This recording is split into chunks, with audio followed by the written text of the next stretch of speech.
If you don't have the blueprint, you at some point are going to explode. Something is going to go wrong. The fact that you've written to us, I can feel the energy of her upset. Can you feel it, Yvonne? Yes, she is. This is the self-deception and this is the self-abandonment. The problem is she is now attached.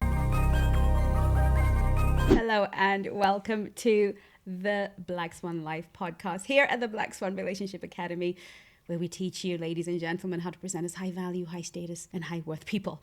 Okie dokie. So we are back. It's been a while since we have been here. And yes, we are back with our new podcast. And you know, I am not bringing everything that's new. We have somebody fabulously fresh who's been here a while. So we're going to start today's podcast with Coach Yvonne.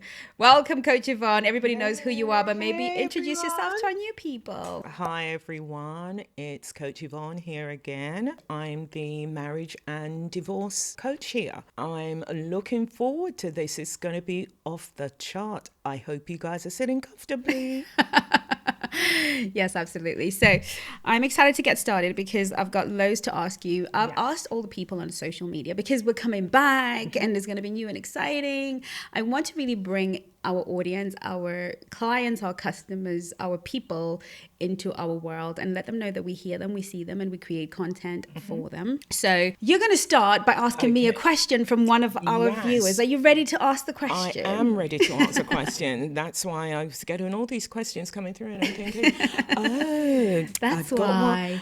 I've got one here for you from the lovely Stephanie. Yes. And Stephanie's asking, how do you trust someone and open your heart to love with them if they have already expressed interest in receiving affection and release outside of the relationship? He says his word is his honor and he won't lie to me. But my intuition, what he has expressed, and reading his astrological natal chart all have me thinking it's just a matter of time before I feel foolish and heartbroken. And she goes on to say, how does this swan handle a situation where you're in a committed relationship, but he knows or will want to explore sex in addition to the relationship? Should I be open to that? He says he doesn't want to share me. How do I discern between paranoid trust, insecure issues, and respecting and trusting myself with healthy boundaries? Thank you. And that's from the lovely Stephanie.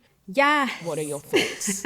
That's a lot. Yes, there is a lot there. That's a lot to unpack. So I'm just going to give you, let's just talk about mindset here because that's pretty much everything. And here's what we do as women is a man tells us exactly precisely what he wants from us. Exactly. And then we start to tell ourselves stories around it. The problem here is not that this man is being deceitful. Actually, he is being extremely honest, especially in situations like these, ladies, when men tell you things that they know are not socially acceptable, that will probably get them dismissed, all of these things. They're literally not joking and you're not going to change their mind. And I suspect that Stephanie feels that the love she has for him or they have for each other is going to be so strong that it's going to overcome certain realities that we need to explore here. The reality here is, from what I gather, he doesn't want to share her, which means this is not a polyamorous relationship that he's proposing. Polyamory, for those of you who don't know, is when both parties can have other parties who can have other parties and everybody has other parties, okay?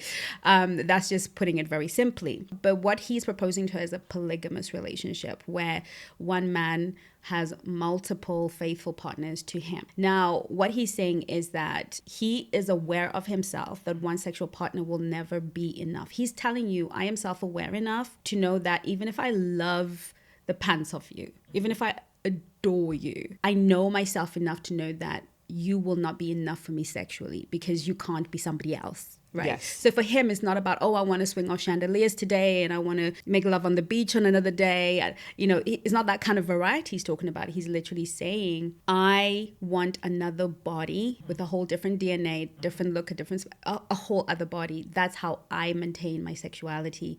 And that is what is integral and true to me. And I am man of my word, which is what he said to him, I'm a man of my word. So I'm just letting you know in advance. And women get presented this all the time. Men tell us, men who will verbally tell you in advance, well, they're great guys because you actually get to make a decision. So I'm sensing that the problem here is not about what he has said, but how Stephanie herself is internalizing it. Stephanie has to ask herself, do I have a blueprint for a polygamous relationship? If I have clients who are in polygamous relationships, I've had clients who are wife number 4 or wife number 7 in a polygamous relationship. Now we have to understand the structures of polygamous relationships. In a polygamous relationship, a woman usually is bred to understand and believe that is normal. So when we talk to our little girls in the Western world and say, oh, you're going to get married and have children, we teach them they're going to be married to one man, they're going to be the only wife to that man, and have children. In a polygamous society, they're taught, you'll be married, you'll be one of the wives to a wonderful man. You'll be a sister wife to many other women, right?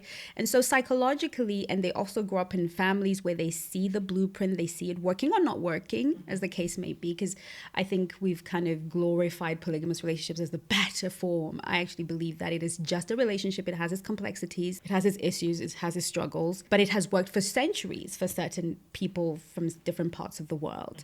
And so what I have found with my clients who are not raised in a polygamous relationship, they do not have the blueprint for it. Yes.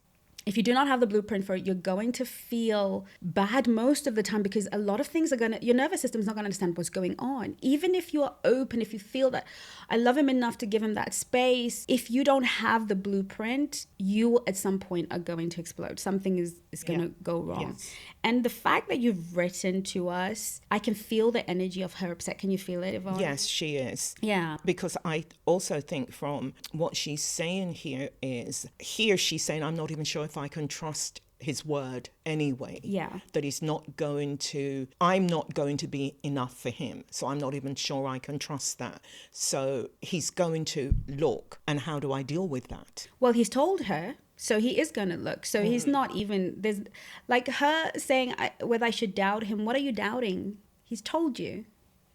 But so what is it she doesn't want to doubt? But is it though? Because you know how it is with us as women. He tells us something, but we think, I can charm him. Because all of this is going to be enough for him. And although I'm going to make it enough. Yes, I'm going to make him not necessarily regret what he's saying, but after he's had me, he won't need to go out there and look for anyone else. No. But this is the self-deception. Right. And this is the self-abandonment. And I loved this particular question because it really is a classic case of self-abandonment. She has to tell herself some kind of story for her to perhaps reconsider her values. Because polygamy, monogamy, polyamory, this is a value system, right? You choose it based on your values. The fact that she's asking means she's not comfortable with this. Yes. She already the insecurities are coming through. Yeah. Already the paranoia is coming through. But for what reason? He's been honest. Yes. He has told you, right? Yes. And this is the rub for so many of us. It's happened to me. I'm sure it's happened to you. You know, you take a guy who's point blank told you, look, I'm not looking for a relationship. Yes. And you think, I'm going to show him that I'm so fabulous and I'm so great. Yes. And when he doesn't move like a boyfriend, and when he doesn't move like a fiance or a husband, you get upset. But this man was upfront and honest. And this is what I try and get into all of our heads. But here's the problem. I mean, it's easier said than done. The problem is she is now attached. Yes. And she is now bonded. Yes. And she is anxiously attached. Yes. So what I want for Stephanie is actually to ask herself a few questions. Who am I being? We're so preoccupied with what shall I do? Should I accept this? She said, is it something I can accept? Should I put boundaries? Should I put healthy boundaries? Should I do this? Should I do the other thing? Who are you and who are you being? Are you a polygamous woman? Yes. If you're not, then you have an attachment, because a connection cannot happen unless there are shared values, and all of us can be authentic. The two things that we need as humans, three things, is an attachment, a connection, and authenticity. To truly be known, seen for who we are, to show up for who we are. That's what we crave, right? I want a man who, when I'm looking funny in the morning, he still loves me. Yes. What we're basically saying is I want to be my authentic, natural self, and I want that person to look at me when I'm looking funny and I got sleep in my eyes days and my breath is not so great and still love me. I need to show up authentically and be accepted for my authenticity. And we're talking about attachment. We need to be somebody something. Yes. I need to be your friend. Yes. I need to be my son. We need an attachment to survive in this world. And this is really very primal. So that's healthy. But a healthy connection is what determines whether or not I have a secure attachment, an insecure attachment, an avoidant attachment, right? So if I have a healthy connection with you, for that to happen, I need to show up authentically with my values, my standards, how I believe life should be done. And then you have to say, that's okay for me. That fits perfectly into me. What we have now here is a disparity of values, is a disparity of standards, and somebody feeling, because he's being authentic. This guy is being authentic. She's the one who is wondering, should I compromise my authenticity? And what she's really asking is, if I compromise my authenticity, how can I do that in a high value way? And what I'm saying is, to be a black swan, you have to be a high value woman. To be a high value woman, the number one thing every woman who identifies as high value has to be able to do is walk away from that which she's attached to if it is not right, if it doesn't fit into her values. This is one of those stare downs, yes. You know. Yeah. Somebody has to bend, and he's already made it clear. So you're gonna have to bend, but what is it going to cost you, Stephanie? Because I don't care how much you love him. I do care. I do really care. And I know what it feels like when you've been dating 1,000 people and there's this one person and they just feel so right, but they're so wrong. I know what that feels like, to have to walk away and start again. I know you're probably bonded, maybe you've been sexual, so there's so much going on here. So it's almost like tearing you away from somebody, but you have to decide who you are being in this moment. And it's not just a case of where, if I'm hearing you right, where I'm saying is, hearing what you're saying is, be truthful to you. What you want from in a loving relationship and what's being offered to you, really it's worlds apart. And if you're not truthful to yourself at the end of the day, you're the one that's going to be hurt the most. And the beauty of all of that is if she does decide that she's going to walk away, where we as black swans are here to help her heal and navigate that journey to being healed and to be made whole. And if she decides that, you know what, I love him because I've become too attached to him now to want to, break away, I maybe give it 6 months and see how it works out before making that final decision. And if that's what she decides that she, wants to do, we're still here to help you and navigate your, the journey of that. Because whatever decision she makes at the end of the day, she's going to need help. She's going to need support. She's going to need somebody to literally hold her hand. Absolutely. Through the absolutely decisions. Absolutely. And thank you for saying that, because there's some emotional journeys we can't take alone. And if you need a support system, because either way, trust me, if you leave, you're going to need help and support to do that. And if you stay, you're going to need permanent help and support. I had a client come to me once and she said, look, my partner, I love him to bits and pieces, but he can't stop staring at other women. And she says, the other day, they almost got run over while he was staring at another woman. He's almost got into a car accident staring at another woman. And basically, I don't want to leave, but I don't know how to cope with, the situation, because I've spoken to him. I've spoken to him in a high value way. Not only does he do that in public, he's on Instagram. I mean, this guy is full on, unapologetically. He's a voyeur. Enjoying the sides, But she was very clear, very tough woman, redhead, I'm not going anywhere. He takes care of me. He's charming, he's lovely. And he spoils her rotten, gives her so many things. Sometimes we don't realize that in relationships, sometimes we're not just walking away from the person, we're walking away from the lifestyle, we're walking away from so much. And so she said, look, I'm not ready to leave. I'm not leaving him. And they are actually engaged, but this is her thing. And so I thought, right, we need to go and do some internal work, because I could not understand why anyone would, I was like, let's do some internal work. And she said, no, I don't want to do any internal work. I'm not leaving. What I would actually like from you is to hold me accountable every time he does something and I'm about to lose my rag, I just need somebody to call, vent to. You remind me what I agreed to and just put my head straight, and then we get going. Yeah, Right. that's sensible. Yes, I've That's had, very sensible. yeah, she counted the cost. She said, you know Yes. what, this is who he is. We've had conversations. He's told me he doesn't think anything. He just likes to look. It gets on my nerves. I'm not trying to leave. So I need somebody who's going to regulate me through those Yes. very difficult Yeah. times. Yes. I've had wives who've said the same to me. I am not leaving. My husband is a multimillionaire. I love my lifestyle. He is a narcissist. Yeah. And he displays all the signs of a narcissist. What I need you to do is help me regulate myself, manage, him as best as I can, but I'm not leaving. I understand that he's a narcissist. I understand all of these things, but I'm not leaving. I was raised in poverty. I now live a life that other women can only dream of. So I've had these women on a retainer, if you like. They don't necessarily call me all the time. They don't meet with me every 2 weeks, but when things have got to them, they will call and do that. And I used to, find that those clients really, when the down times came, it was bad. And one of them, I actually had to say to her, look, I feel like I am being asked to promote mental illness. And I just don't need your money that much, Yeah. I don't, this is so unhealthy. Yeah. And I'm sure there's somebody who can hold you accountable. See, a lot of women come to me because they know I'm very no nonsense and I don't take nonsense from them. Yes. And so they love being held accountable by somebody like myself. But I genuinely felt, I said to her, you're going to have to find somebody else because I genuinely feel like I'm self-abandoning to help you. So that was a boundary that I had to set. The other lady, she just, eventually her marriage, she found a rhythm in her marriage. She knew how to cope. She learned the skills.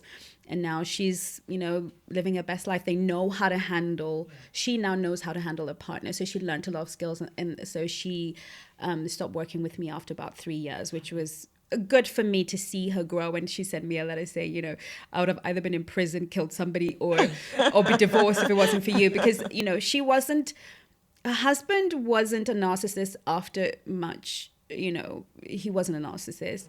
A lot of people call people a lot of narcissists. He wasn't. He was just a sort, She wanted a lot more than he could offer. Yes. So, she, and when he didn't get his way, he would put his foot down and throw a few tantrums, but he loved his wife. And so she just had to learn to be feminine and kind of learn how to navigate around him. He wasn't a narcissist, really. He loved his wife. He was just immature. Yes. That's what he was. He was an immature man. So, yeah, I think, like you said, you will need support to stay and you will need support to walk away. Do you know, from what you said with regarding those other two clients, I like and appreciate that, because you know what both of them decided to do was they were going to be true to not just to themselves but to their wants, their needs and their desires. Absolutely. And something that we forget to do as women is the decisions that we make and the decisions that we make, own it. Yeah. Do you know, I was brought up in poverty. Yes. I don't want to be poor again. Right. I know what that feels like. And here's somebody who's offering me something, but it just means I have to put up with this. Own it. You've now worked through it and you've given him the opportunity to grow. You've also grown, and the marriage is, over the time has got better. Situations can change, but if somebody says categorically that I can't do this, you then need to decide to yourself, am I built for this? Right. Can I do it? Right. And how far off are you prepared to go down that particular rabbit hole, just so that you are not on your own or whatever the situation is. And, when you said, oh my gosh, my brain's gone to Stephanie. One of the things that I think that Stephanie should do is, if she has done it, have a look at your core needs again and see what was it that you wrote down that you wanted when you started this journey. If she has done a journey with us, if she hasn't, then, as you said, sit with yourself. Really, what do you want? Not what you want to get from him, but what do you want? Yeah. And when you've asked yourself those questions and you've written them down, sit with it for a little while before making your decision. Because at the end of the day, if he says his word is his bond and he's not going anywhere, he's presented this to you. He can't expect you to make a decision immediately. He would have given you some time to think it over, decide what it is you want to do. And I'm sure he would have said, whatever it is you decide to do, I'm going to respect you. I'm going to respect it. So take your time in making your decision. But whatever it is that you do decide to do it for you. Yes, and absolutely. not because of, Absolutely. you know? Absolutely, 100%. And I think the course that Yvonne is referring to is the Soulmate Attraction System course. So Stephanie, you might want to do that one, and maybe do that one. It's a good, you can do a self-study or with one of the coaches. And maybe at the end of that, you can get back to him with an answer. I think sometimes, because again, like I said, there's no shame in anybody's game. You know, love comes in different ways, shapes or forms. Nobody's judging polygamy or anything. You know, you have to see what works for you and in light of your values, who you are, who you're becoming, who you are. So, you know, once you can be authentic and honest with yourself, then you can make a decision. And sometimes these decisions are not, go for it or don't go for it. These are really soul searching. And I believe that this situation has come to you as a mirror to show you who you are. And sometimes we don't take advantage of the way that God is reflecting back to us what still needs work. Now we've given you a lot of time, Stephanie. We need to move on. I've got a question for Coach Yvonne, who is indeed our marriage and divorce coach, but she's generally our coach. You know, she coaches everybody from everywhere, but her specialist is in marriage. So I have a question here for you, and this is from, I don't have the name. I'm so sorry. I don't think I was allowed to use it, but I shall ask the question anyway. The question is, it's more of a statement, and it's, I'm working, cleaning, cooking, give my husband his princess treatment. I've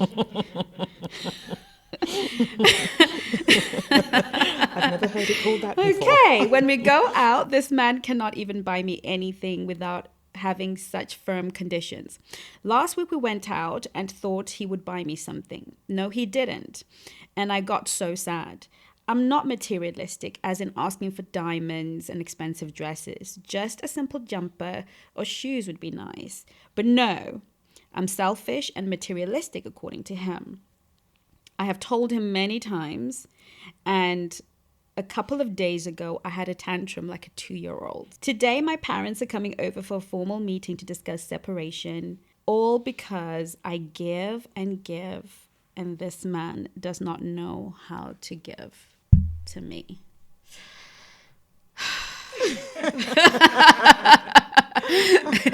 Okay, so she's had a little bit of a tantrum as a 2-year-old, and she is where I believe many, many women are. Maybe not in the sense of giving, but definitely in the sense of giving, over-serving, over-giving, all of these things.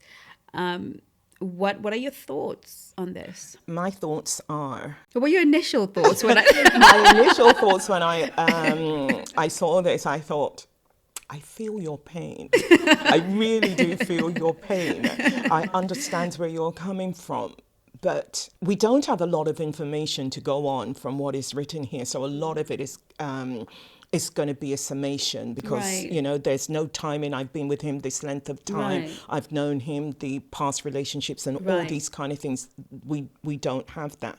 But from what's written here, what I would love to find out from this young lady is how long into the relationship has this gentleman, you know, been behaving this way? Has it been right from the very beginning? Has it been something that's developed over a period of time to the point where families are coming together to talk about, you know, a separation? That means that she has made a decision that, you know, I don't want this.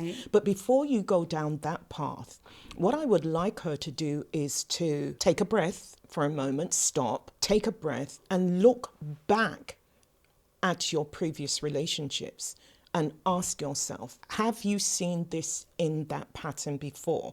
Because here's somebody who says that I'm doing all the work. I'm washing, cooking, cleaning, and also taking care of his needs. So basically, he hasn't got anything to worry about. But there's a problem here. And the problem is that you're giving, but he isn't. You're doing all the work. You're doing everything. So what is it that is lacking in you that you're putting out and he isn't, and the length of time that you've been together, you've never addressed this before.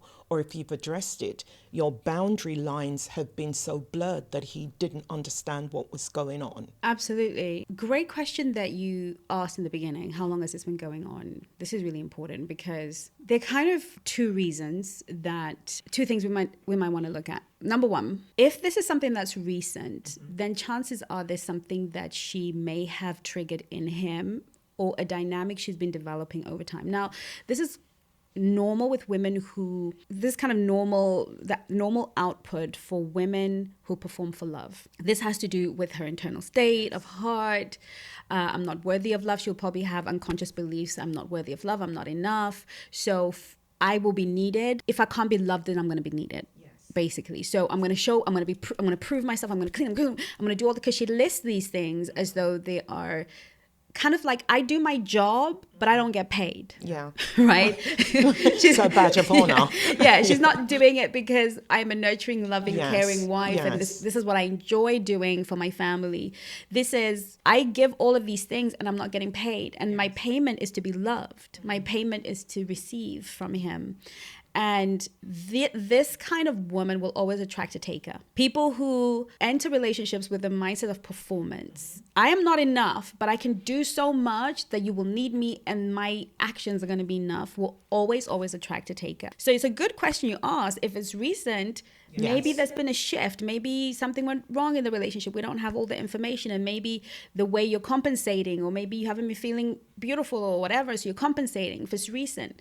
But I sense very much that this is this woman's pattern. I sense that she probably saw it in the beginning. And I think a lot of 99.9% of relationships, I've always said, is there in the beginning. It's just, we just want to wave those red flags away. It would have shown on a date. Yes.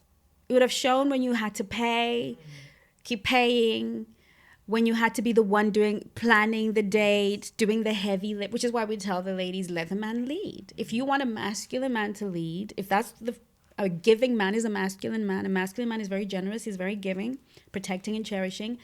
If that's what you say you want, because you could go with a feminine guy, which sounds like this guy who's in the receptive, he's there to receive. And whenever he's asked to give something, it feels some kind of way to him, There's a few narcissistic traits, a lot of gaslighting going on there, a lot of kind of things going on. But I sense that this is her MO. This is how she got into a relationship, and she waved a lot of red flags off. And I think that a lot of people, a lot of women especially, keep thinking, when I have greater commitment, he will change. He will change after marriage. Yeah. He will change when we have children. He will change when he marries me. And for those men who do marry you, they've given you everything you wanted. Yes. Because you did everything for marriage. So you performed for marriage. I've given you marriage. What more do you want? So she's in a bit of a sticky one. She is in a bit of a sticky one, and her wanting to come out of the situation that she's in, whilst I understand it, but unless she has taken care of herself and done the work to ask herself the reason why she makes these decisions, and she doesn't do the vetting, she hasn't done any of the deep scrutiny that is required when you're looking for a partner.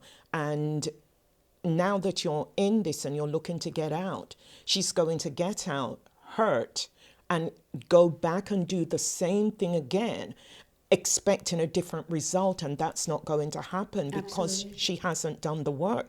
So this young lady, what I would actually advise her to do after she's had her family discussion and a decision is made, but before you decide I want in or out, you're going to need help.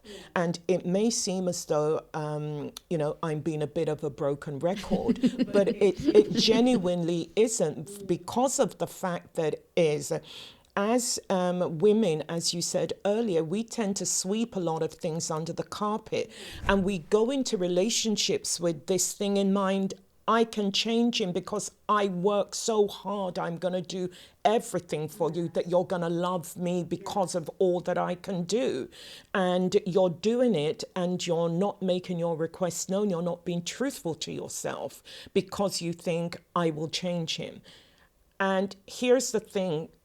the truth, the whole truth, and nothing but the truth. Nobody can change, no one person can change another person. Absolutely. If you can, then we wouldn't need Jesus. Absolutely. And we can't change another human being. And once we, especially us women, especially the givers out there, once you know what, I can't change him, and you accept that, then what you now need to do is, I need help. Let me make the call. Let me book.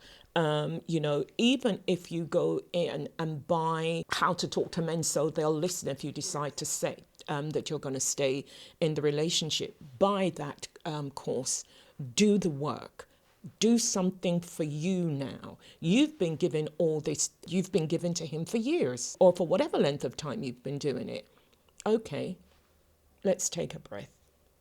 Let's do something for you. Do what's going to make you right, so that you can better yourself rather than trying to get him to change. Absolutely. Leave him. Absolutely. And concentrate on you. Absolutely, I agree with you. I feel like, and this is so sad because clearly the family can't help her. No, a lot of people think they've got this thing pegged. A lot of people think relationships are just intuitive, and I've got this pegged and I should be able to work it out.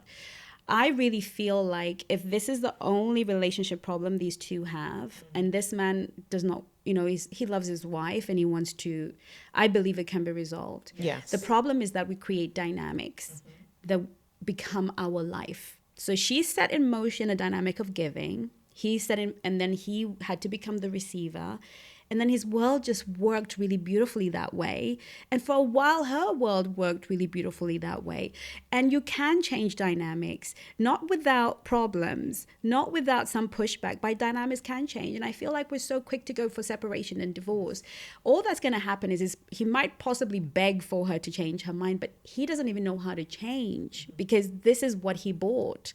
So I feel, and I've been with a lot of couples where, you look at them and you think, I know you are doing something really bad that on the surface looks really bad, but this is a relationship dynamic, right?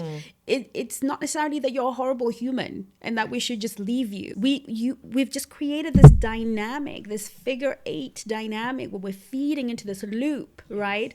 And whilst we're doing that, we're building resentment. Whilst we're doing that, we are entrapping our partner.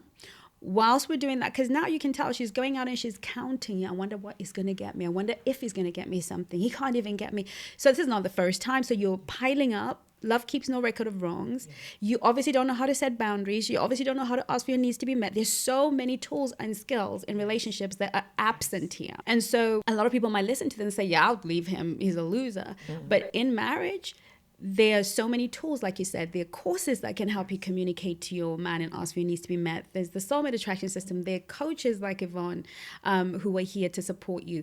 Before we get to separation, we must do everything possible to work it out. And I truly believe that we're a culture that gives up too quickly. Yeah. Because the story, you can always sell people the story. Very much he so. never brought me anything. I did everything. Yeah. And then oh my goodness, I would leave if I were you. But I have learned that I have learned through my practice not to believe wholesale what one person is telling me. Because there's always another story. Yes, it takes two to tango. Because it may have been that she did something and people are like, well, not victim blaming. She's not a victim. She's a participant in the relationship. Yes, okay, very much and so. There may have been something she did, because when a man withholds giving, 2 reasons: trauma, or he is a feminine energy man who was not trained by men to be a man. Right? So if he was raised by a mother and he was constantly receiving her provision, her love, her whatever, and he never saw a father provide, protect, and cherish, he is going to feel very comfortable with that feminine role. So usually is that ignorance and that femininity in a man, or he's wounded. Something has happened, either in the relationship, before the relationship, around the relationship. Both can be fixed if there is true love, because if you married, there was a day when these two people very much so. were in love. And it wasn't because he was a moron. Yes, definitely. And the beauty of it is the fact that you're having a family discussion around this means that, it can be salvaged. But here's the thing, it's going to take work. It's going to take a lot of work to salvage this, to put this back together. And it's going to take a lot of commitment from both sides, because everybody is going to have their particular trauma addressed, particular trauma dealt with. Yeah. In the right way, so that both can be the giving people, that they be the person for each other that they want, without going their separate ways. Because everyone will go and they'll part, and guess what, you'll end up with the same people in different bodies again. Absolutely. Absolutely. This has been really, really fantastic. We are coming to the end of our conversation for today. We'll be back as usual. And who knows, we'll have maybe Coach Unique will be back with us. You never know, when she's done with her studies and she's free to come back. I'm sure we'd love to hear her perspective when she is back. And we'll have Coach Nadine and possibly Coach Edwina. So you might have all the coaches one day. We might all be sitting in here and having this wonderful conversation when everybody's back in full steam. This is the end. I had one more question, but I think we can leave that for next time when we meet again. And thank you all so much for watching. Is there anything you wanted to say before we say goodbye? Other than goodbye? No, but it was great speaking to you ladies again, and I'm sure we'll speak to you soon. See you later. We'll see you on our next episode. In the meantime, Bye. do take care of you. Bye-bye now.